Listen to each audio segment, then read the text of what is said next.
tere, armsad Osteopaatia Akadeemia podcasti kuulajad. Täna on meil küsitletava rollis ei keegi muu kui Ragna Orav-Vister isiklikult. Tere, Ragna. Tere sulle ka, Kaidi. Täna on meil teemaks naise vestlused emakaga. Ma tahaksin sinu käest küsida, et miks see on oluline? Miks naine peab oma emakaga suhtlema, vestlema? Sellest ei ole eriti palju räägitud ja see on niisugune aegade tagusesse unustusse jäänud informatsioon, aga vanasti vanaemad ja emad rääkisid sellest, et naise emakas on nagu raamatukogu või nagu muuseum, mis talletab kõiki oma külalisi. Ehk siis kõik, kellega on intiimsuhted olnud, need jätavad oma jälje. Väiksemal või suuremal määral jätavad nad emakasse jälje. Mõned aastakümneteks, mõneks hetkeks. Kõik sõltub sellest, kui intensiivne on suhe olnud ja kui palju emotsioone sellega on kaasnenud. Sellepärast, et kui naine on suhtega rahul, kui tal tuleb orgasm, siis ta kõik avaneb nii energeetiliselt, nii füüsiliselt, mentaalselt kui ka emakas avaneb ja jäädvustab sellel hetkel kõik selle, mis temasse laekub. Nii et sa tahad öelda, et võib-olla üks selline süütu vahekord nooruses annab tunda veel aastakümneid hiljem, kui seda suhet enam olemas ei ole? Jaa, suhte lõppedes ei lõpe informatsioon. Suhte lõppedes ei lõpe see, mis su emakas vastu võttis võõra DNA-na, kogu selle informatsiooniga, selle mehe või noormehe emotsioonide läbipõlemiste, läbielamiste ja kogu selle koormaga. Ta võib jääda kandma ja sinu saatust juhtima. Sest on ju naisi, kes ütlevad, et nad on oma suhetes teatud ringi peal ja ühel hetkel sa lihtsalt hakkad leidma vigu oma tuttavas. Ja on ka selliseid naisi, kes ennem vahekorda juba leiavad kõik vead üles ja ei jõuagi selleni. Aga kõige selle taga võib lihtsalt olla üks väga tugev isane, kes on oma jälje jätnud emakasse ja võtab ära kogu ruumi. Või nii.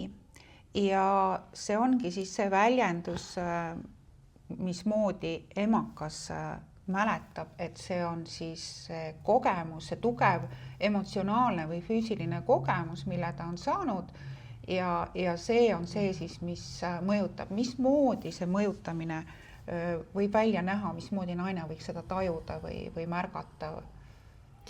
Podcasti lõpus me teeme mõned harjutused, tuleb lõpuni kuulata ja saab suhelda oma emakaga ja mõelda nendele meestele, kes seal on alles ja kes on tõeliselt lahkunud. Sest psühholoogi juures käies ja salaja kirju kirjutades, mida me ära ei saada, see emakat ei puhasta.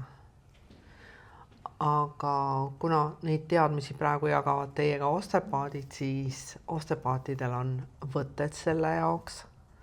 Ja minu arust on hästi mõistlik alati ennem abiellumist, ennem uut sügavat suhet, sügavalt puhastada oma emakas ja raku tasandil ennast vanadest suhetest lahti lasta.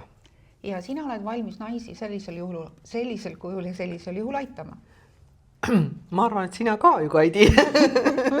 Et me ei ole midagi erilist, et see käib osteopaatia õppe juurde ja kes on täiendanud, siis jah, osteopaadid võivad talletunud info puhastada, lahti lasta, parandada, sellepärast, et meie juurde ju jõuavad tegelikult siis naised, kui me ütleme, et emakas on infost täis, raamatukogu on sassi pööratud, seal on valud, meoomid, süstid, ütleme, diagnoosid, aga laias laastus vajab emakas lihtsalt võõrinfost puhastamist.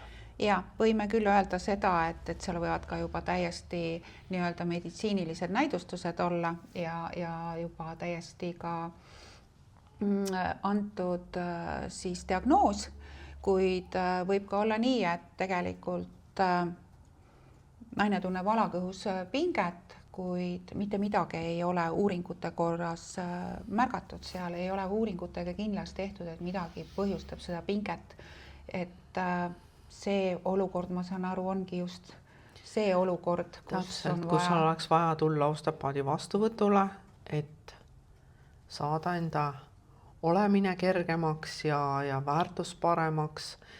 Ja vahel on ka nii, kui naine ütleb, et ma ei taha vahekordi, ma ei taha meest enda lähedale. Ka sellel on omad põhjused. Ka sellel on omad põhjused. Me rääkisime praegu nüüd nagu sellest, et mis on nii-öelda see pealtnäha nähtamatu põhjus, mis võib tekitada alakõhus pingeid, aga sellel on ka täiesti anatoomiline põhjendus, et kui on närvisüsteemi närvisüsteemi ülepinged, limbilise süsteemi emotsionaalsed seotused segavad lõdvestumist.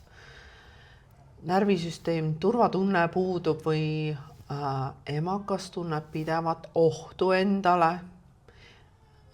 Mentaalses plaanis naine mõtleb, ma ei taha mehe lähedust, mul on tingimused mehele, mida ta ei täida. See on turvatunde oht. Vaagna põhjalihastoonustest sõltub, hormonaalsest tasakaalust, et seal on päris mitmed aspektid, mida tuleb vaadata. Aga kas stress ka mõjutab emakat? Ikka. Ja kui suhe lõpeb keeruliselt või traumaatiliselt, see võib ka väljenduda vaagna piirkonna pingetes, seksuaalses sulgumises, tsüklihäiretes, tsüklivaludes, erinevates pingetes. Ja see ei ole ju okei, et kui naine valu tunneb ja pingeid tunneb, see ei ole ju loomulik. See ei ole üldse okei ja see ei ole normaalne, kui naine tunneb valu päevade eelnevalt või päevade ajal. Tere tulemast siis osteopaadi juurde. Et päevade ajal valu ja enne ning on ka valu, mis võib juba, kui päevad lõppema hakkavad, et menstruatsioon lõppema hakkab, ka siis valulik olla. Et kas see on tingitud stressist või on sellel mingisugused muud põhjustajad? Ütleme nii, et bioloogiline teadmine ütleb, et tuleb vaadata läbi elamisi, tuleb vaadata seda informatsiooni, mis emakas on vastu võtnud ja jäädvustanud ja keskkonda, kus naine elab. Ja, et päris mitu aspekti, mis on vaja vastuvõtul võib-olla läbi arutada, vaadelda, tähelepanu pöörata sellele. Hästi, see on nii-öelda siis üks pool, aga mismoodi veel osteopaat saab aidata, et kas üks asi on see, et need keskkonna osa läbi arutada, siis suhete pool seal. Aga osteopaatidel koolis õpetatakse teatud võtteid ja osteopaatilisi tehnikaid, et emakat võõrast DNK-st, võõrast infost puhastada. Need ei ole meditatsioonid, need ei ole eneseregulatsioonid, need ei ole... kirjutan paberile mõned nimed, põletan ära ja siis olen vaba, et need on täiesti füüsilised, teaduslikult põhjendatud tehnikad. Jah, sest ütleme nii, et kui osteopaat võtab naist vastu, siis peale selle, et ta ka nii-öelda vestleb temaga, teeb ta ka siis manuaalseid tehnikaid, mis aitavad siis ja manuaalsed tehnikad on 5 eri tasandil, osteopaadid liiguvad, nahk, vedelikud, fastsiad, lihased, luu, et vastavalt sellele, mis tasandil liigub, valitakse tehnikad ja vabastatakse just sellesse osasse kinni jäänud pinged, kinni jäänud informatsiooni ja saavutatakse just see liikuvus ja vabadus ja no võib ka ilma valuta elada.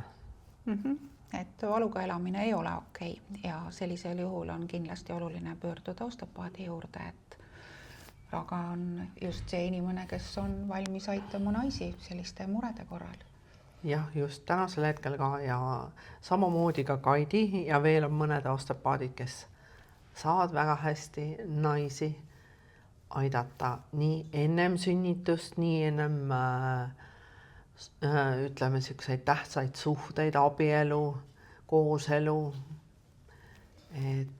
Ja ka suhte lõppemise järel, et on hea korraga nii-öelda enda tasakaalustamise mõttes osteopaadi juures ära käia. Vana info puhastamiseks. Ja, et on lihtsam olla uueks suhteks valmis. Ja seda ei saa teha psühholoogi juures peaga, mentaalselt ega välja rääkides. Sa vajad osteopaati, et emaka tasandil puhastust teha. Kas hingamine ka mõjutab vaagna piirkonda? Ikka mõjutab. Ja no praegu on erinevad terapeudid ka pakuvad varianti emaka hingamist ja emakast läbi hingamist. See on oluline. Minu silmis ei peaks tegema seda grupitööna, sest see on individuaalne, igal naisel läbi hingamise tuleb välja informatsioon, mida nad enam ei vaja ja väga tähtis on, et see, kes seda gruppi hingama juhendab, oskab selle erinevate naiste pingete ruumi paiskamisega midagi peale hakata. Kui sa ei ole kindel, et see terapeut seda haldab, valdab ja oskab, siis proovi seda individuaalsel lähenemisel. Ehk siis leia individuaalne praktika mõne terapeudiga või tee seda iseseisvalt. Hästi, see on üks asja külg ja teine pool on see, et osteopaat saab ka toetada tehnikatega. Ja anda ka koduülesandeid. Täpselt nii, et võib täiesti osteopaadi kabinetist alustada, et oma hingamine vabamaks saada ja selle läbi ka oma nii-öelda vaagna põhi vabamaks saada.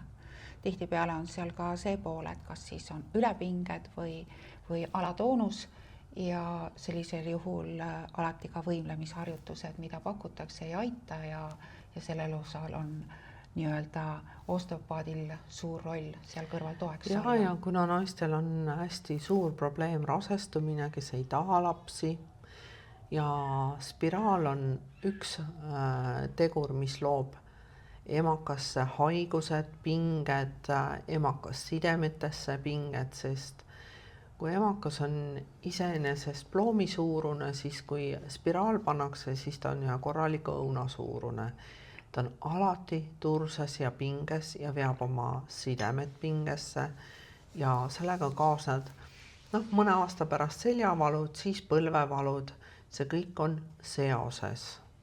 Ja see ei ole ainult informatsioon, ka spiraal on võõrkeha ja võõras info, mis paneb emaka häiresse. Seda küll. Sama ka hormonaalsed tabletid tegelikult.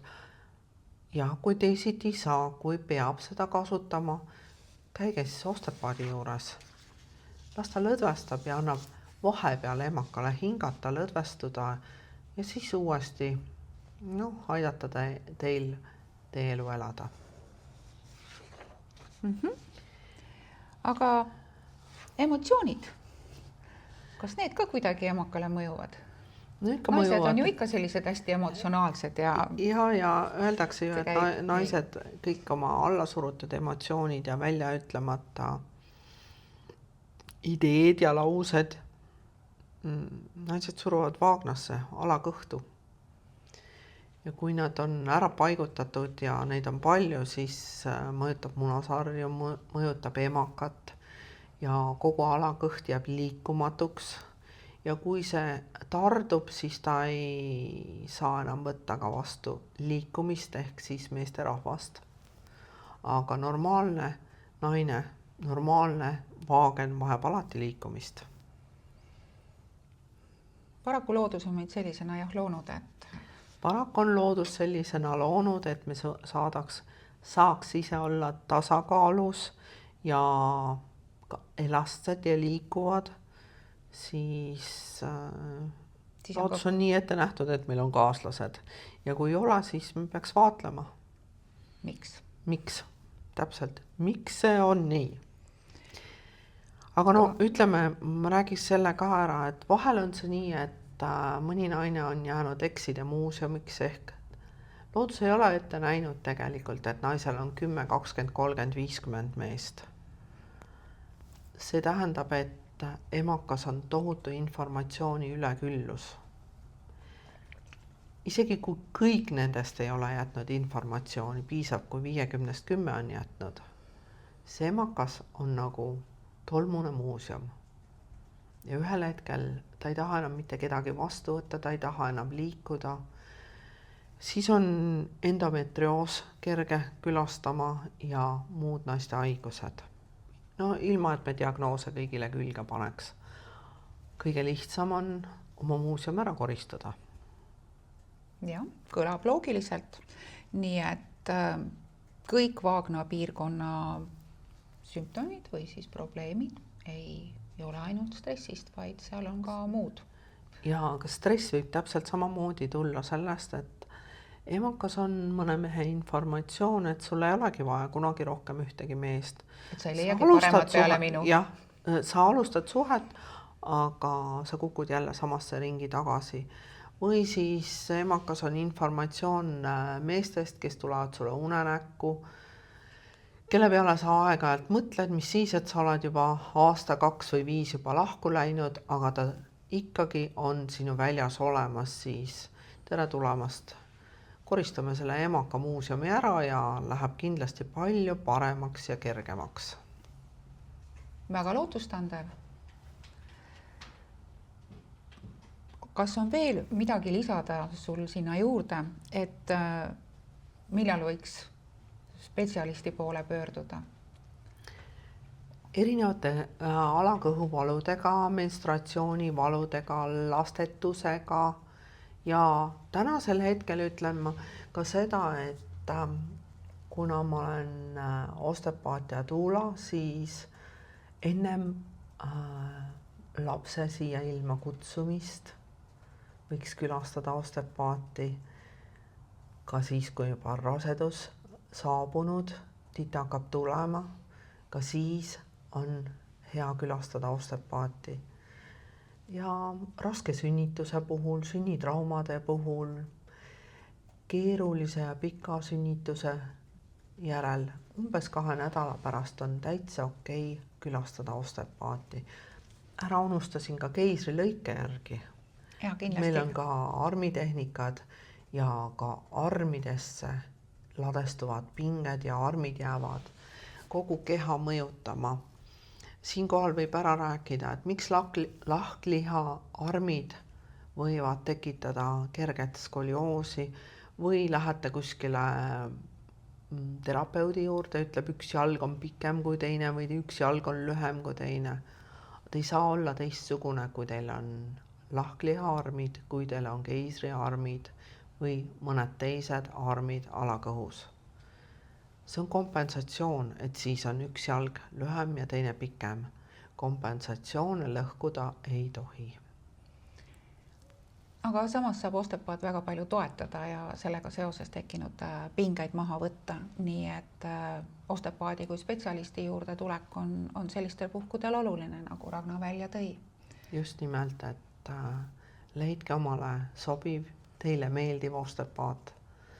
Küsige, kas ta on valmis sellega tegelema ja siis teie elu on palju rõõmsam ja kergem.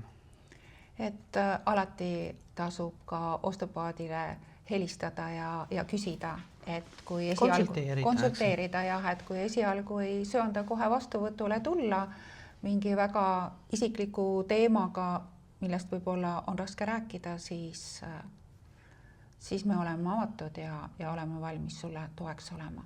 Nii et ole julge, võta meiega ühendust.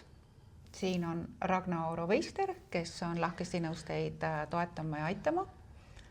Ja mul on üks eksklusiivne teadanne. Meil on tulemas 1. ja 2. mail 2-päevane seminar Sofi Faraveliga, mis jagab oma teadmisi, mida ei õpetata õpikutes. Need antakse edasi kogemuse, küpsuse ja sügava bioloogilise mõistmise kaudu. Sofi toob Eestisse 2-päevase intensiivse seminari, kus avatakse fertiilsuse ja lapseootuse tähendus nii bioloogilises loogikas kui ka ürgses naise tarkuse prismas. See ei ole pealiskaudne loeng, see on süvitsi minek. 2 päeva jooksul käsitletakse viljakuse bioloogilist ja emotsionaalset loogikat, alateadlikke mustreid, mis mõjutavad rasestumist, raseduse sügavat psühhobioloogilist tähendust, naise keha kui teadliku loomise ruumi. Seminar on mõeldud neile, kes hindavad kvaliteeti, sügavust, transformatiivset kogemust. See on terapeutidele, douladele, osteopaatidele ning teadlikele naistele, uudishimulikele naistele. Ja nüüd ma hõikan maha podcasti kuulajatele eripakkumine, kui sa registreerid ja ütled märksõna doula, siis sinu seminari hind on 270 €. Muidu on seminari osalustasu 400 €. Ja see pakkumine kehtib 20. aprillini. Mul oli veel üks Teil oli, mõte. Jaa, kui me alustasime podcasti, siis sa rääkisid ühest 10 minuti harjutusest. Õige, selle harjutuse anname ka. Tegelikult on päris mitu harjutust. Kui te kuulate mind ja saate olla mugavalt istudes või lamades, siis pange käed emaka peale.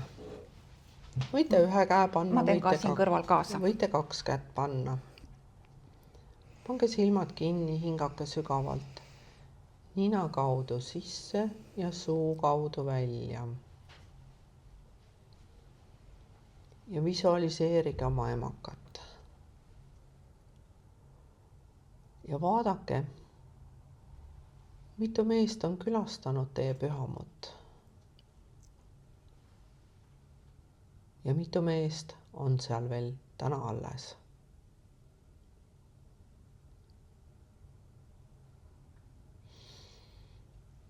Kui te olete nad üle vaadanud, siis hingake nad emakast välja lihtsalt. Nina kaudu sisse ja suu kaudu välja.